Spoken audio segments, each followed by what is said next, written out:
শিক্ষামন্ত্রী, আপনি যাদেরকে ফার্মের মুরগি বলছেন, এই ফার্মের মুরগিরা রাস্তায় এসেছে বলে আজকে শিক্ষামন্ত্রী হয়েছেন। এই ফার্মের মুরগিরা রাস্তায় নেমে এসছে বলেই শিলং থেকে এসে সংবিধান বিশেষজ্ঞ হয়েছে। এই ফার্মের মুরগিরা রাস্তায় এসেছে বলেই আজকে লন্ডন থেকে এসে বাংলাদেশের প্রধানমন্ত্রিত্ব করছে। আমাদের একজন শিক্ষামন্ত্রী আমরা পেয়েছি, স্ট্যান্ডবাজিতে উস্তাদ এবং টেন্ডারবাজিতে উস্তাদ। ক্যামেরা স্ট্যান্ডবাজি, পিয়ার স্ট্যান্ড। মাননীয় শিক্ষামন্ত্রী সব জায়গায় গিয়ে বলে নকল আর চলবে না।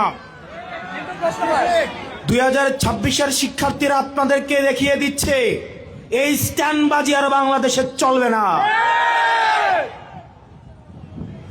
হাঁটু সমান পানিতে, বুক সমান পানিতে 2026 সালের এইচএসসি পরীক্ষার্থীদের আপনি ডুবিয়ে ডুবিয়ে আপনি পরীক্ষা দিতে বাধ্য করেছেন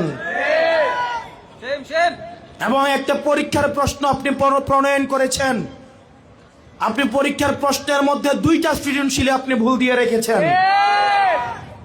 একটা পরীক্ষার্থীর তখন মানসিক অবস্থা কি ধরনের হয় একবার চিন্তা করেন। সে যখন দেখে প্রশ্নপত্রে ভুল, সে যখন নিজে চেষ্টা করে পরীক্ষায় উত্তর মিলানো, পরীক্ষা দিয়ে এসে হয়তো বুঝতে পারে প্রশ্নপত্রে ভুল, সে যখন উত্তর মিলাতে পারে না, তখন পরীক্ষার মধ্যে কি ধরনের মানসিক অবস্থা তৈরি হয় একবার চিন্তা করেন।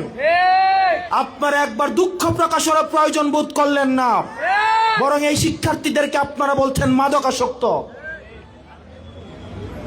এই শিক্ষামন্ত্রী, আপনি যাদেরকে ফার্মের মুরগি বলছেন, এই ফার্মের মুরগিরা রাস্তায় এসেছে বলে আজকে শিক্ষামন্ত্রী হয়েছেন। এই ফার্মের মুরগিরা রাস্তায় নেমে এসছে বলেই শিলং থেকে এসে সংবিধান বিশেষজ্ঞ হয়েছে। এই ফার্মের মুরগিরা রাস্তায় এসেছে বলেই আজকে লন্ডন থেকে এসে বাংলাদেশের প্রধানমন্ত্রিত্ব করছে।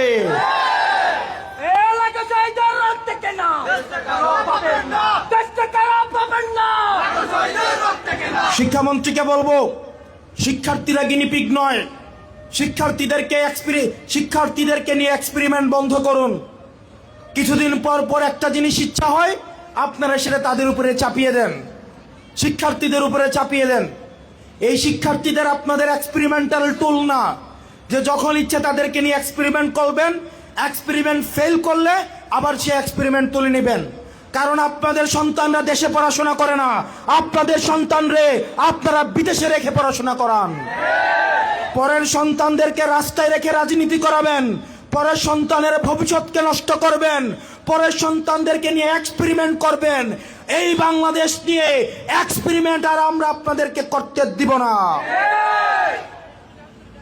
2026 সালের এইচএসসি পরীক্ষার্থীদের প্রতি সংবেদনশীল আচরণ করার অনুরোধ করব।